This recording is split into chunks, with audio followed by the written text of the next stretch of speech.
Hello and welcome, I'm Rory Lewis Photographer, and today we're going to be looking at dramatic lighting to improve your actors' headshots. So if you're one of those photographers who likes to create the drama in your portraiture or headshots, then this is the video for you.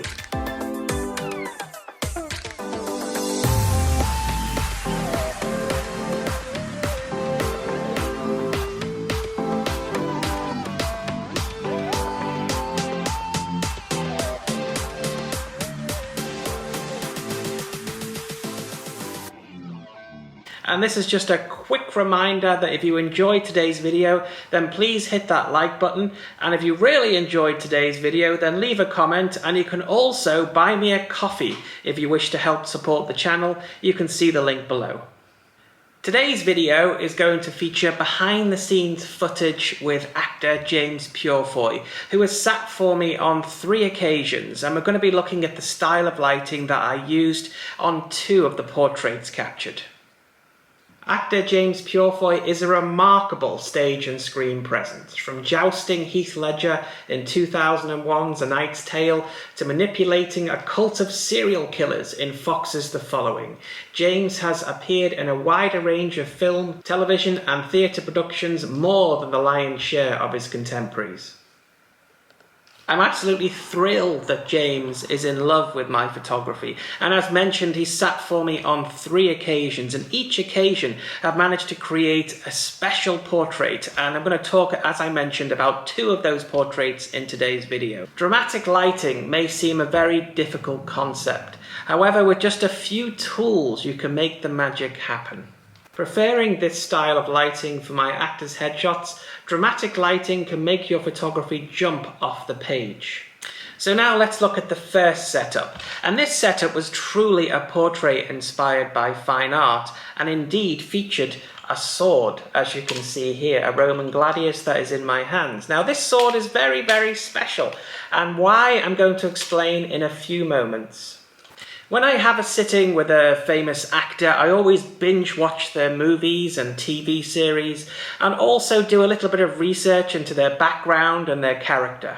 Just a little bit of trivia about James Purefoy. Whenever he does a film and he has to carry a sword, such as the movie Ironclad or Rome or Solomon Kane, and many of his roles where he's carried swords, in his contract he actually gets to keep the sword. Asking James to pose with a sword, it was my intention to take the sword back, not allowing him to keep the sword. So in the role that I created for him, luckily, I was probably the only person who got to keep the sword. This portrait was inspired by a piece captured by Titian, the well-known Renaissance artist. I wanted to make James into a warrior who was about to put his sword down, finish fighting. This sort of theme echoed in the portrait. In terms of lighting here, this is the most simplest setup.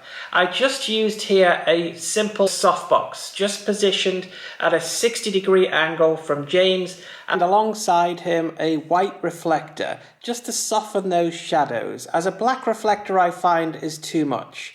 My reflector of choice here is the Lastelite 1x1, which I think provides ample reflection, just to again reduce those shadows, not too intense, as we're only using 1 light to capture this portrait. We shot this at 7.1, ISO 100, shutter speed 100. The light is positioned just roughly 1 meter away, the flag around about half a meter away. As I've mentioned in previous videos, I love actors and I love to shoot actors. They are brilliant people, brilliant subjects for camera. They are trained to act, think and feel and take complex direction. So if you want to attempt this first portrait setup, then please try it with an actor. Go on Backstage, go on Star Now, go on Casting Call Pro, and try and find an actor to sit for you and really bring out those emotions. Now, to really intensify the drama, we're going to be looking at the second setup, and this, as I mentioned, is my go-to setup for my actors' headshots. So if you're one of those photographers who wants to create a definitive actor's headshot, then try this setup. Lighting-wise, to achieve the second setup, again, you'll need an Octa Softbox, this time with a grid mounted. A grid is a honeycomb modifier that you place directly over the Octa Softbox. The pattern restricts the light, creating a narrower beam, resulting in hard and harsh lighting, which brings out all the detail of the face. Your second modifier is a snoot cone, a collapsible cylinder. Think of a snoot as a spotlight effect. Position the snoot directly behind the subject, roughly 240-degree angle. Positioning diagonally, pointing at the back of your subject's head. Then place the softbox, grid mounted, at the opposite angle, roughly 60 degrees. Meter the main light, your softbox, to f7.1 with the snoot metered into what I like to call the fly. Meaning, if it's too bright, turn it down, or if it's too dark, turn it up. The snoot will create a highlight. It will separate your subject from the backdrop and create this beautiful highlight of light just on the side of James's face, as you can see in my pictures. So if you want to attempt this for your actors' headshots, I recommend just using two modifiers. As mentioned, a softbox, which I prefer an Octa Softbox with a grid mounted, projecting all of that light onto James's face, bringing out the detail, and a secondary light, a snoot cone, just to create those highlights. As I've mentioned in previous videos, direction is very important with your subjects. And with James, especially with this second dramatic lighting setup, I wanted to create a series of different characters. My favourite character was of the meditative warrior, this warrior meditating with his eyes closed upon all his deeds, and it was a fascinating just portrait to create, trying to get James to breathe and meditate and capture this intriguing portrait. I hope you enjoyed today's video, and if you're going to try this yourself, then don't forget to leave a comment and let me know what you think and how you got on.